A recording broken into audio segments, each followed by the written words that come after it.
मेरे आसपास वाले जितने भी दोस्त लोग हैं उनमें से किसी के पास शायद गाड़ी भी नहीं है, अभी कोई भी नहीं ले पाया।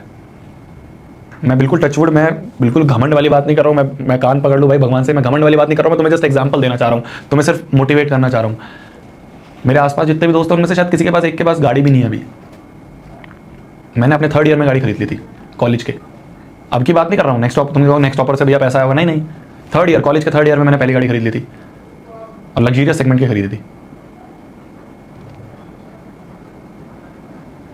उनको तब कुछ और चीज़ों में इंस्टेंट रिजल्ट मिल जाता था, मेरा जब घड़ा फूटा तब भगवान की कृपा से इतना आया कि संभाला भी नहीं जा रहा है।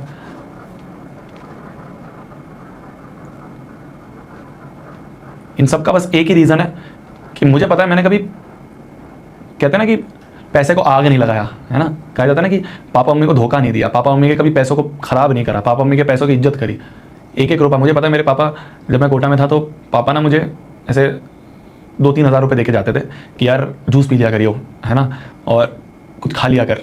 हमारा मेस भी था हमारे हॉस्टल में, जो हमारा हॉस्टल था उस हॉस्टल में मेस भी था, मेस मतलब जहाँ खाना मिलता है वो भी था, तो सुबह शाम का खाना मिलता था। इसके अलावा अपना लॉन्ड्री सर्विस उसमें ही थी, रूम उसमें ही था। इसके ऊपर पापा 3-4 हज़ार रुपये दे के जाते थे महीने के कि इनको खर्च कर लियो, इनको खा लियो, जो तेरा मन करे कभी खा लिया करियो, तेरा कभी मन करे तो जूस पी लिया करियो, वीक हो रहा है बहुत। वो 3-4 हज़ार रुपये पापा अलमारी में रख के जाते थे और जब 1 महीने बाद वापस आते थे वो 3-4 हज़ार के 3-4 हज़ार वैसे ही रखे रहते थे। फिर पापा मेरे को डांटते थे कि क्यों नहीं यूज़ करता है, क्यों नहीं, मैं तेरे को दे के जाता हूँ पैसे तो क्यों नहीं यूज़ करता है। मैं कहता था पापा मेरी हिम्मत ही नहीं होती है, मैं कैसे यूज़ करूँ, मेरी हिम्मत ही नहीं होती है पापा।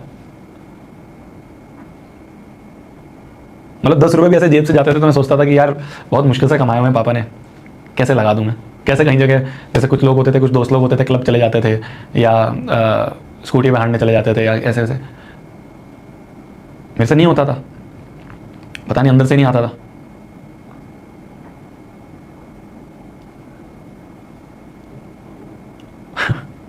पर क्या करूँ बस। अब तुम में से कुछ बच्चे सोचेंगे क्या लाइफ चाहिए यार इसने, है जो टाइम होता है उस टाइम पे तो तुमने मजे नहीं करे, उस टाइम पे तो तुमने ये करा। ठीक है, आज कर रहा हूँ आज अपने पैसों पे कर रहा हूँ। आज मुझे रिग्रेट नहीं हो रहा है कि हाँ यार अगर मैं गाड़ी खरीद रहा हूँ या कुछ सामान खरीद रहा हूँ तो मैं किसी पे बोझ बन के खरीद रहा हूँ। जब तुम स्टूडेंट होते हो, जब तुम एक क्या कहेंगे, बच्चे होते हो, जब तुम एक तरह से डिपेंडेंट हो ना अपने पेरेंट्स पे हो, तो उस समय देखा जाता है कि तुम किस हिसाब से जो तुम्हें रिसोर्सेज दिए जा रहे हैं उसका यूटिलाइजेशन कर रहे हो। तो यही चीज़ है बस। गलत भी हो सकता हूँ पर अब जो है वो है। शायद कुछ चीज़ें सही हुई हैं जब हम यहाँ तक पहुँचे हैं।